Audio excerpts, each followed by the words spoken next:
Hey folks, welcome to another edition of Fishing Saskatchewan. Today we're right on the border of Saskatchewan and Manitoba at beautiful Lake of the Prairies. Steve and I are going to try for some spring walleye.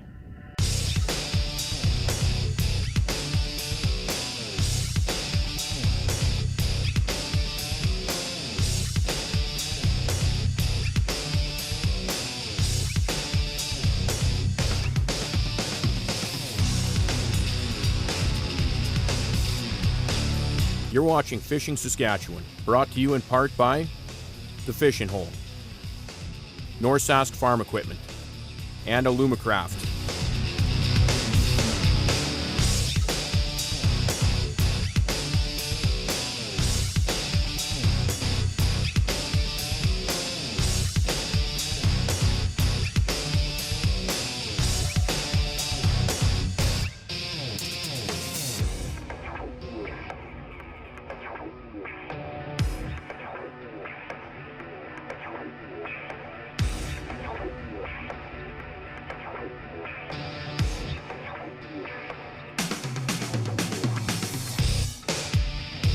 Yeah.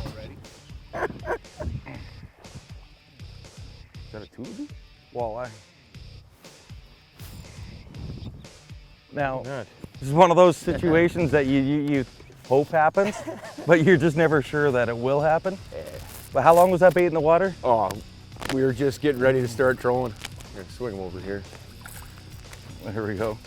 And that fish hit hard. And that's on that nice little perch with purple flicker shad. And man.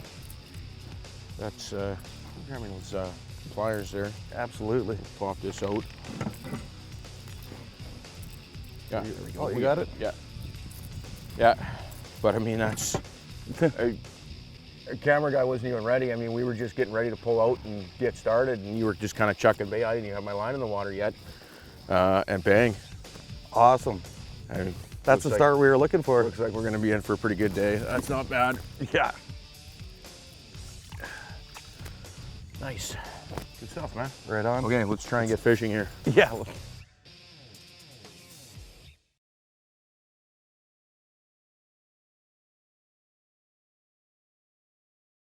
Fish on.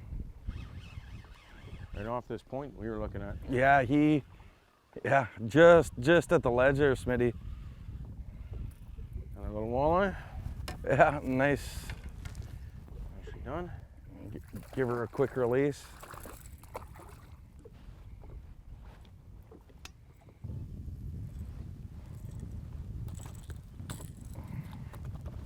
Oop.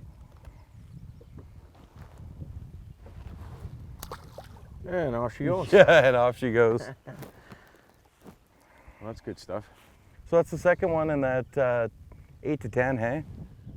Yeah, it was in there. Well, and I was just about to say to you before you hit that fish, you know, one of the things we're talking about is trying to, you know, make sure that we're getting good controlled depth on our crank. We're coming up the shelf. We were in 14, 15 feet. Yeah. We come up to 10, 9, 8 feet. Right there, I felt mine taking the bottom. Yeah. I got a pretty good indication how deep I'm running. Yeah. Right, so I'll be right around that 10-foot mark. Yeah, I was right there with you. As soon as I felt that bottom contact, Yeah. I picked up that fish, and that just shows how important it is to be able to control the depth that you're at. Yeah. I mean, walleye are bottom feeders. You might get them coming up a foot or two, but not much more than that. Yeah.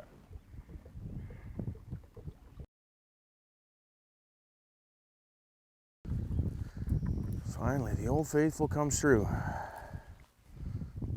Just getting ready to change that bait out too. I think he was chasing it for a little bit. That one's a little bit better.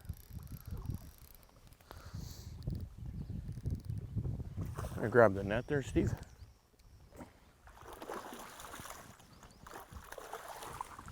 Yeah, that's a good one, dude. That's not bad. Yeah.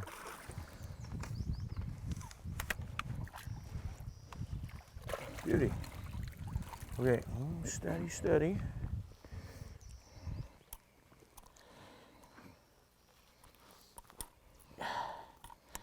Yeah, he committed, hey? Yeah, well, and we were talking about that before. I was mentioning I had a hit. I dropped my line a little bit. And that's kind of why I do that when I'm fishing crankbaits. You feel a hit, drop the line a little bit. Gives them a chance to, when the bait stops, to get a little bit deep in their mouth and then set the hook. It's a gorgeous fish, that one. Really nice fish. Yeah. So. In fact, I want to, yeah, careful. You get a picture of that? Yeah, let's get a nice snap. Okay. Yeah, she's going to sit up well there. 58, 59 centimeters, about 59 centimeters. So at Lake the Prairies, that fish needs to go back. Yeah, they've got the slot size here, protecting their breeding size walleye, 45 centimeters to 70 centimeters. So fish like this go back in. And the reputation is there's a lot of fish that size in this lake. That's what we're gonna expect is, yeah, a lot of these fish in that, 23, 24 inch range. All right, nice fish. And I got that on my my favorite patterns out here. Nice little perch colored crankbait. So I'm gonna try and go get some more.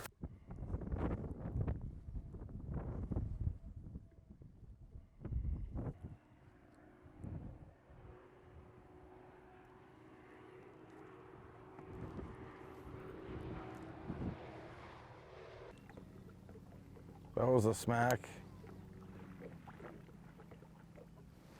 Again, just a short strike. Got him. Nice. I got it, Smithy. I got it. What? He spit? No, he's there. That's a pretty aggressive hit for such a small fish. I mean, he smoked. Oh, no, I was gonna say it's a little pike, but it's a tiny walleye. Oh, I see what happened. He missed it. He took a swipe at it, missed it, and I got him fouled a little bit. Okay. Turn this way a little, Smithy. Yeah. Yeah, that'll come right out.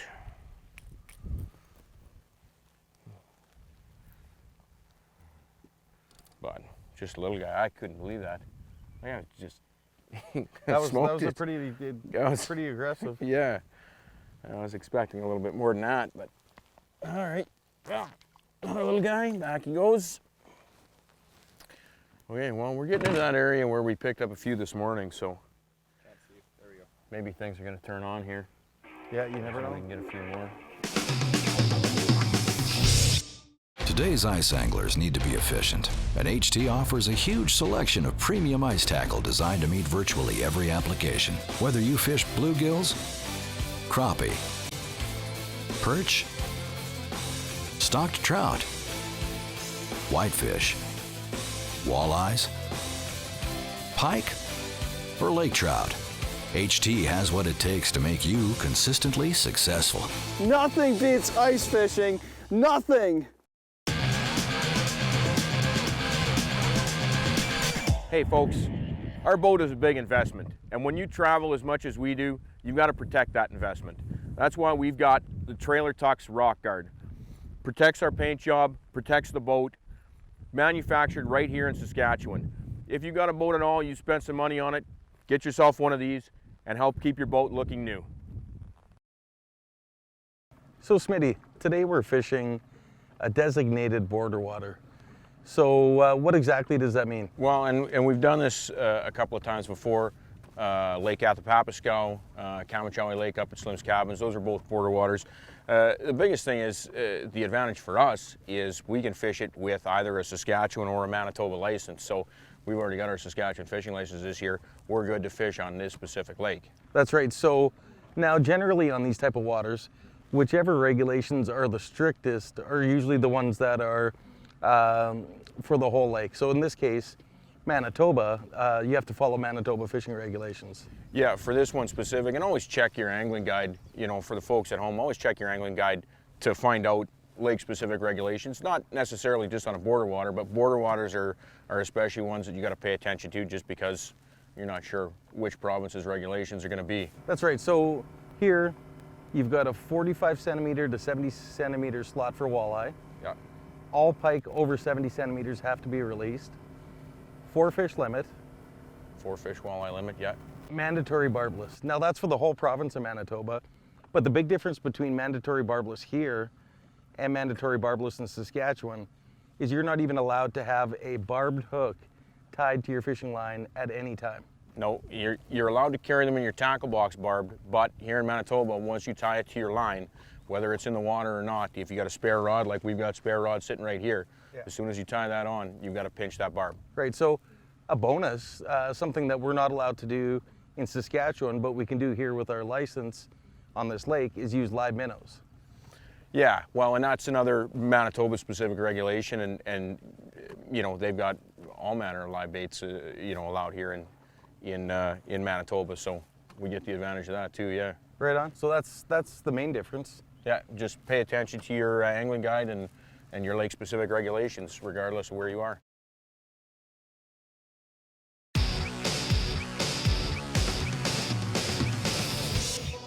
So when we're trolling these crankbaits, we're both using braid line. We got some nice spider wire 10-pound test.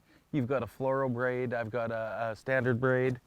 And the importance when you're trolling to be able to feel that bottom contact and being able to feel the thump of the crankbait. Well, the nice thing about the braided line is it's got virtually no stretch to it. It's got no give to it at all. So you can really get a good sensation on your rod of what the bait is doing. If you pick up a little bit of weeds or anything, grass, anything like that, you can feel the change in the action on the lure and know you got to reel in and cast out. Instead of, you know, if you're using monofilament line that's maybe got a little bit of give to it, you're not going to see that so readily. Yeah, and you could spend hours trolling with virtually like a dead crankbait because it's got weeds on it, it's fouled up. So it's really important, a good sensitive rod, good no stretch braid. You're really going to know what's going on with that crankbait at all times. Well, and the other nice thing about it too is you really get a great sensation when the fish hits, because there's no stretch to it. When you get a really good aggressive walleye bite on these cranks, when they hit, they hit. They hit, yes. Yeah. Let me grab the net for you. I think I should be okay. Okay.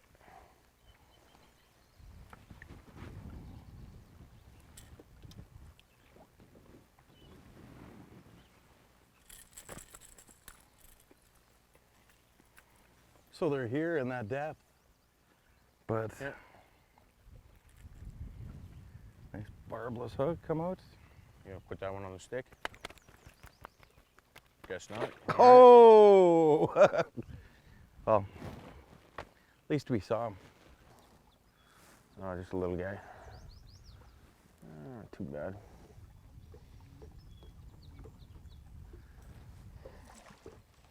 It's a positive sign.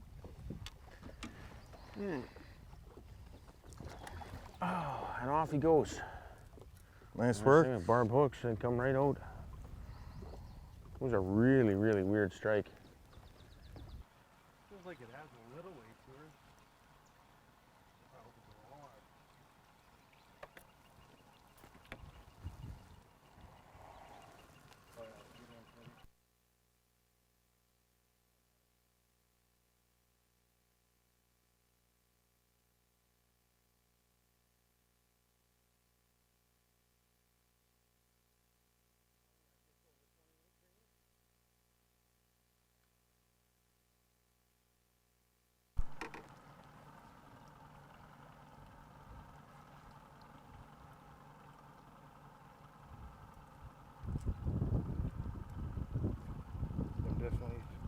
Oh yeah, he sucked that right in, eh? Yeah.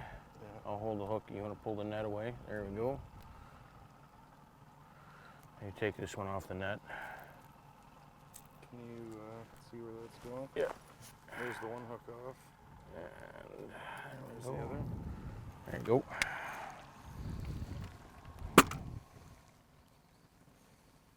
Nice to get a solid hit. A little bit bigger fish.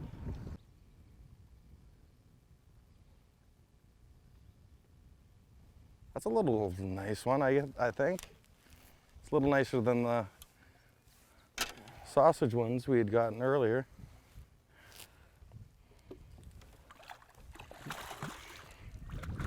There we go. That's a little better, yeah. And that was on that Gulp Alive swimming mullet. Yeah. And a Gulp, or a Berkeley bait delivery system jig head, and tipped with a little night crawler. was definitely a reaction bite. I just jigged it up and it swatted it, so. That's probably typical, hey, for this place. Maybe a little bigger would be average. Yeah, that's maybe a little below average, but that one, you know what? While we're talking about it, put it on the ruler. I'm gonna say that's right at the edge of the slot. You know what? This is in the slot Just by over. a centimeter and a half. Yeah. So this one has to go back.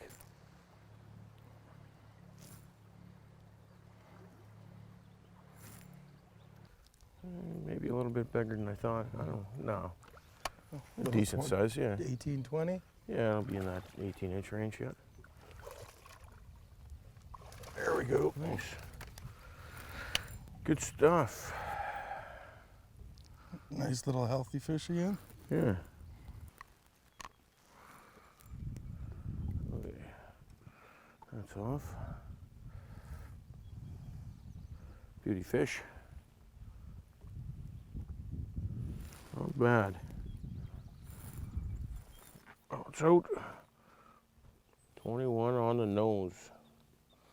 So, gorgeous fish. I'm gonna get him back in the water.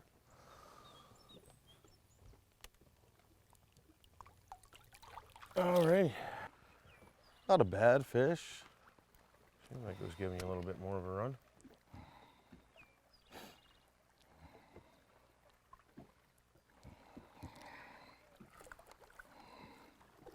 There we go. Nice.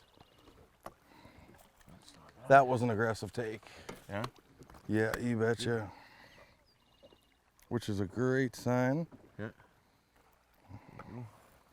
Looks to be about 20 inches, hey? Nice one, Steve. Yeah, we'll get that guy back. Good stuff. Gotcha. Oh, that's a better one.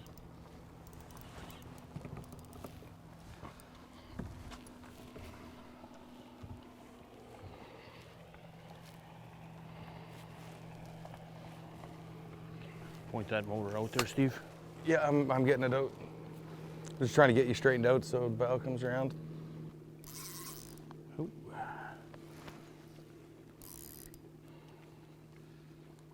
Get a look at him here. It's fighting like a walleye. Yeah. Humping straight down.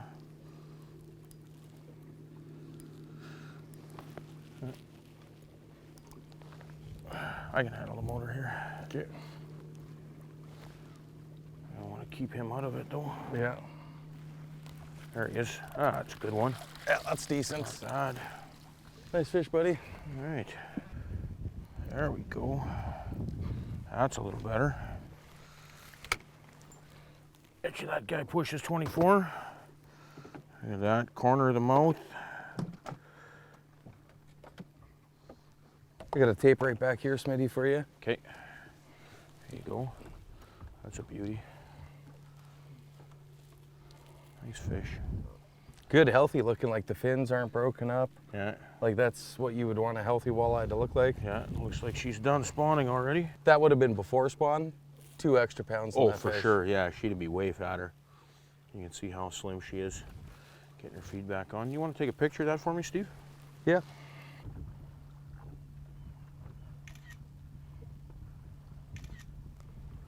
Just before we get her back in there, we picked it up. We're doing the same thing. I mean, we're just kind of drifting with the water, keeping ourselves straight. I've got a spinner rig on, green blade, and leeches. The leeches that we picked up at the bait station were a little bit small, so what I've done is added a Berkeley gulp leech just to add a little bit of size to the presentation, make it a little bit more visible. This water is pretty chewed up, so real good.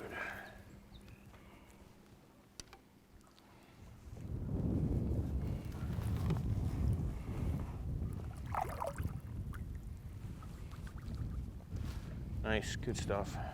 Well, folks, thanks for tuning in to another episode of Fishing Saskatchewan. We've had a great time fishing Lake of the Prairies. Yeah, we really did, and this is a shoot that we've talked about doing for a long time. This is kind of my old stomping grounds. I grew up not very far away from here, and I've fished this lake my whole life.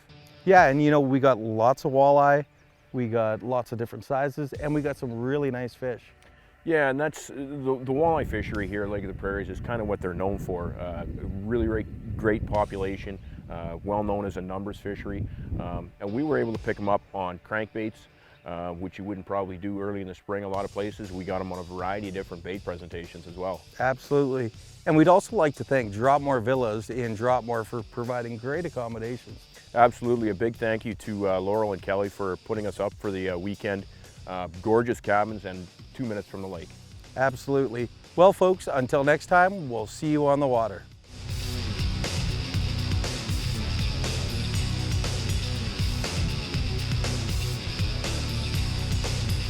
Fishing Saskatchewan, brought to you in part by The Fishing Hole. Get hooked at The Fishing Hole.